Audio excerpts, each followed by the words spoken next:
Welcome, everybody. Thank you for coming and spending time with us. My name is Dillon, and a little bit about me. Make sure this thing works for me. I'm from the Bay Area. I'm a local. Those who aren't from here, we call this the Bay Area. My parents grew up here. My grandparents grew up here. And if you grew up in the Bay Area like I did, and you came up and went to college in the 90s, you ran for fame and fortune in the gold rush of our era, which was the Silicon Valley. Of course, as the gold rush goes, in the beginning, it's boom. In the end, it's bust.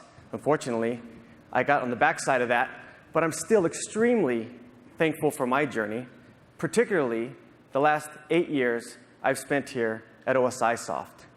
During that time, most of my interactions has been in the field with customers, learning from all of you.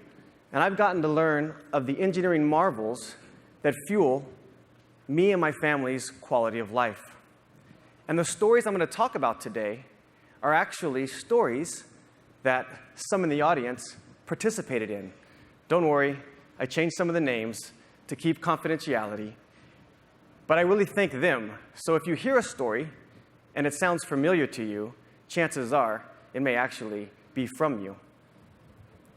I'm here today to talk about the path of transformation, our evolution together to shape our future.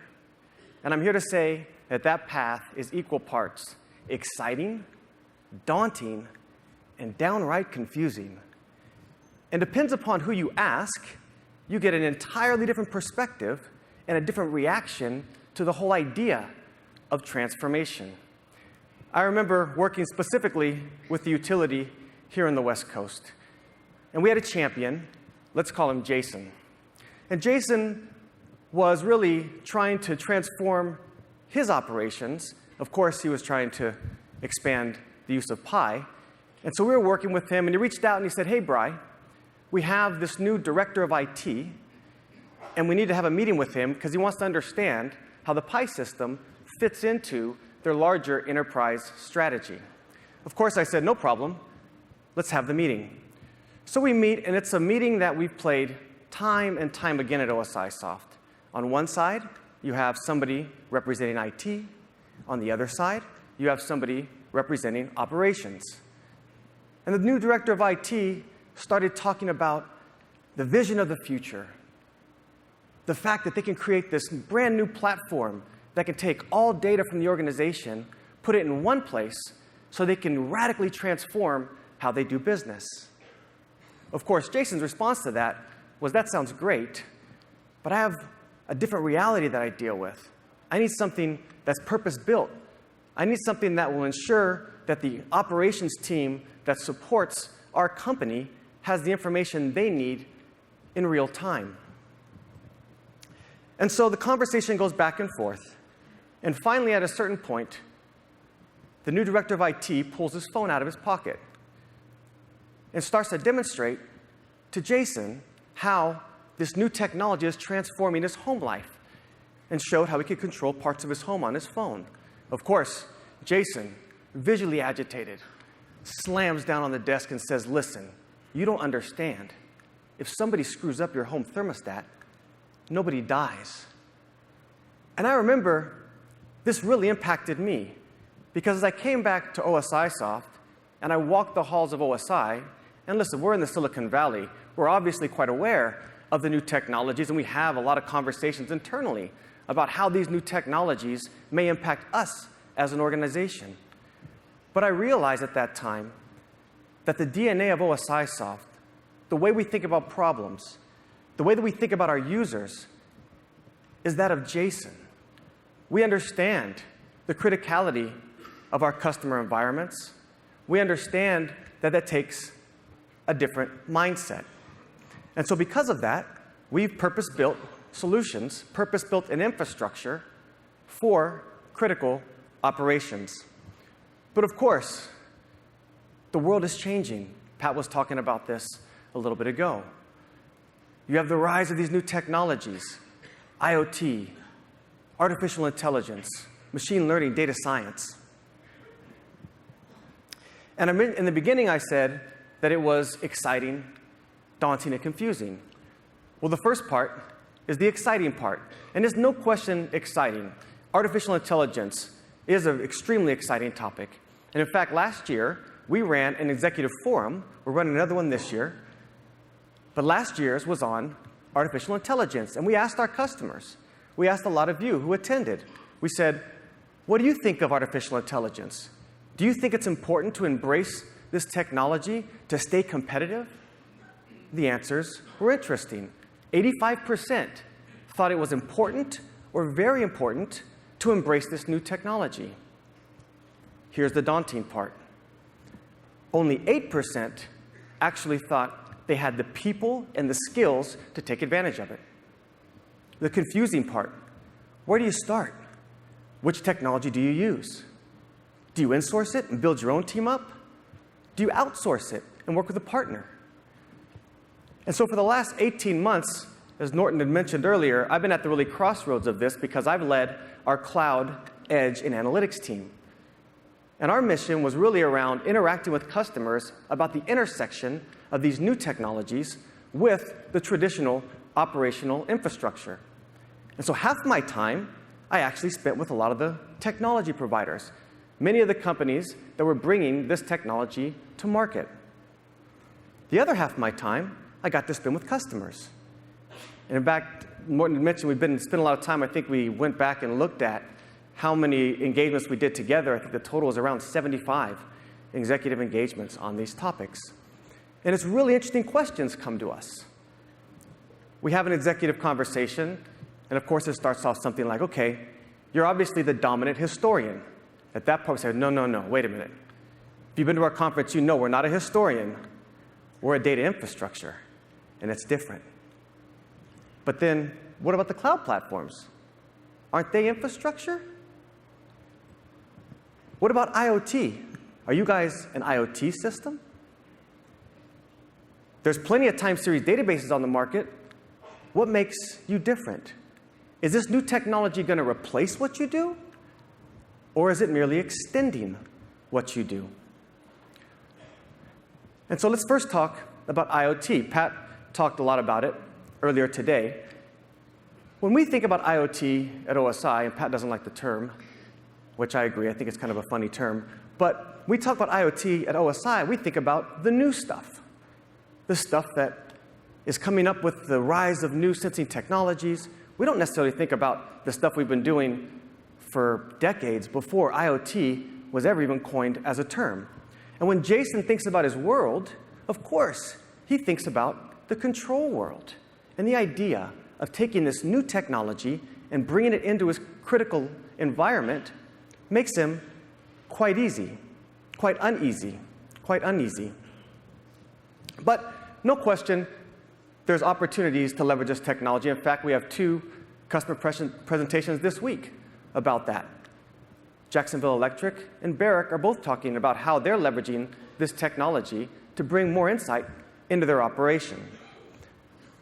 But there's an interesting question that doesn't often get asked, which is, how do you actually see this yourselves as a customer? How much do you see bringing this new technology into your environment? Over the next 5 years, how much IoT data do you really feel is going to come in to critical operations? And so I ask this question often to a lot of our customers. And I remember one particular one was a large oil and gas company. And it was a company that actually had a big focus on IoT. They believe in IoT. And I asked the GM who was driving that, and I said, what do you think over the next 5 years? How much of this new sensing data will be a part of your total amount of data? And his answer was interesting. He said, 15%. And then I asked him why. Why don't you censor more things, bring in more data sets? And he says, well, first of all, I have to have people to look at it, and the people that I have in operations don't necessarily have the time to take on this new technology is the first issue. The second thing, though, he says, I'm not sure we're maximizing what we actually have. And I'm really going to focus on maximizing what we have before we worry about bringing in new sets of data. Which leads us to the next big promising trend, which is artificial intelligence, machine learning, and data science.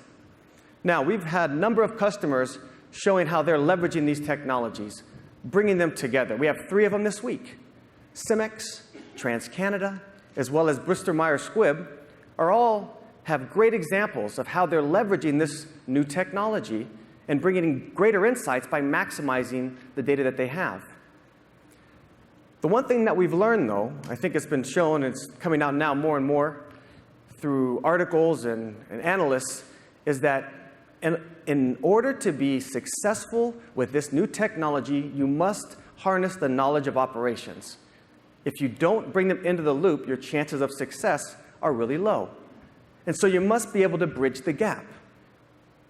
The engineering organization has to be able to bring forth the problem set, and then, of course, collaborate with those who understand the technology to gain an insight to operationalize it. Of course, this brings us to the next challenge, which is most organizations, at least our customer base, don't really look like this. They look like this.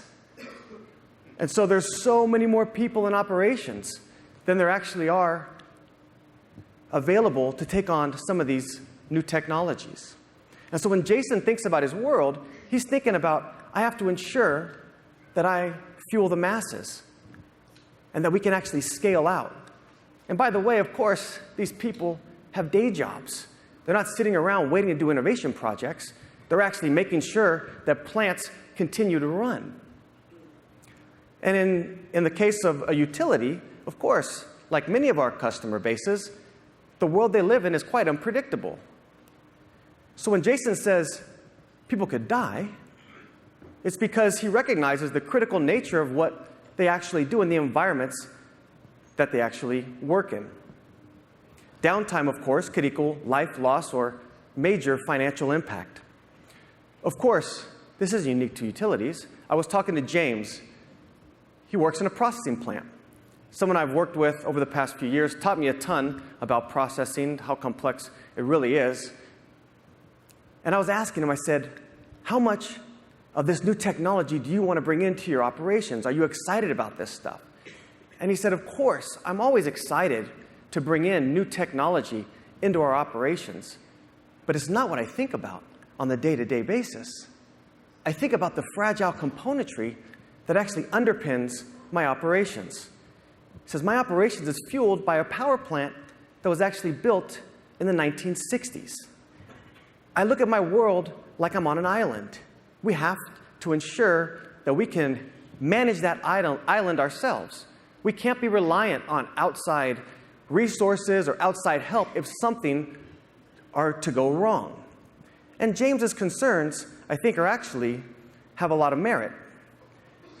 I don't know if it's just me, but it seems like we are creating new terms all the time for what is going on in the world around us. Atmospheric rivers, polar vortexes, bomb cyclones. What happened to it just raining? You know, the World Economic Forum did a global risk report. They do it every year. 2019 just came out. Of the top 5 global risks, 3 of them are now weather-related. The other 2, data security. Although I talked to James, he says, don't worry about data security for me. I ensure that we have no problems because I just isolate the network and have no connection to the outside world. So he's got that covered. But it seems like now more than ever, the need for a purpose-built critical operations system is needed. So we envision our future. We have these 2 entirely different worlds. On the one side, we have promise, new technology, IoT, artificial intelligence, machine learning. On the other side, we have reality, aging assets, fragile componentry, changing environments around. I don't think it's a question of whether or not this new technology will have transformative impact on the industrial world. But I do think there's a question of when and how. Are we in the midst of a revolution or an evolution? A revolution meaning we're going to see dramatic changes to the industrial world that completely transform how things are done, Or is it more like an evolution? Slow, steady progress that's a bit more pragmatic, maybe more predictable, maybe more safe. And how is OSIsoft responding? How do we see ourselves? We're having to transform. Our business is transforming. But I think when you ask the question around OSIsoft, and this gets asked to us quite often, particularly in executive forums, which is over the next few years, how do you envision yourself? Do you see your business changing? And of course, it's going to change, but the core of us doesn't change. And I think it's best detailed through the story of our history. So OSIsoft's been in business for 39 and a half years. I learned that from Patty correcting me the other day. 39 and a half years. 38 and a half years. I did it wrong again. Darn it. 38 and a half years. We've only changed our mission one time. And it was in the very beginning. Pat, PhD, chemical engineer, had patents in advanced process control, was looking to go sell his expertise to companies. But what he quickly realized was the value he could provide wasn't actually in bringing his expertise. It was in a piece of software that he had created that would allow them to leverage their own expertise by making things that were invisible now become visible, to fuel the ingenuity of their users by connecting people with data. And it started off by just connecting to one asset. And they got visibility of the asset, so you could run the asset better. Of course, assets don't operate in a silo, so it evolved to cover a plant, so a company could run processes better. Of course, plants are part of a company, so then it evolved to the enterprise, so companies could run their businesses better. But now the revolution is upon us. We have this proliferation of new sensing, of IoT, that's happening down at the sensors. And of course, companies are transforming how they do business. Industrial operators are looking to leverage partners in a different way, extend out to the community, whether they're technology partners or companies that have provided the assets to them, getting value-added services. So there's a revolution that's happening in business models as well.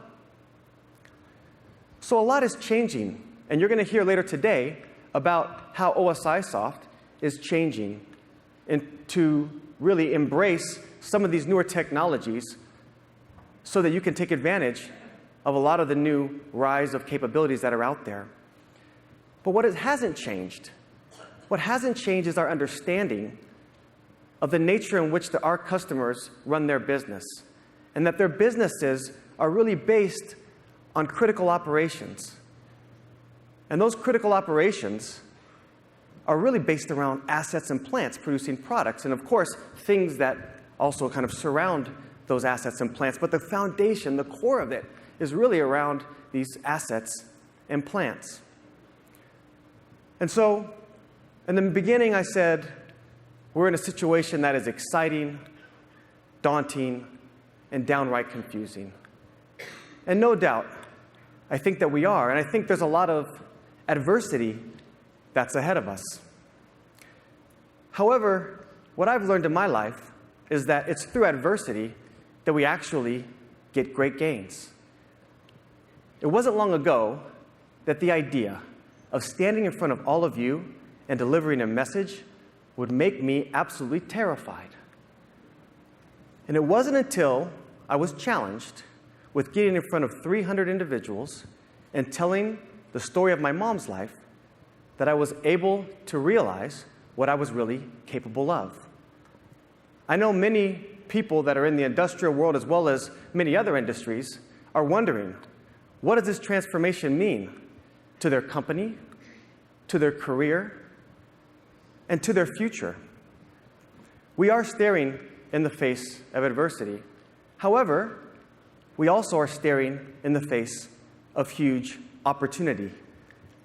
I believe we must lean in to the discomfort if we're actually going to get the gains that we are capable of getting. I'm committed to transformation. OSIsoft is committed to transformation. But we must all be committed together to realize what we are truly capable of. Thank you so much for your time. Have a great conference. Appreciate your attention.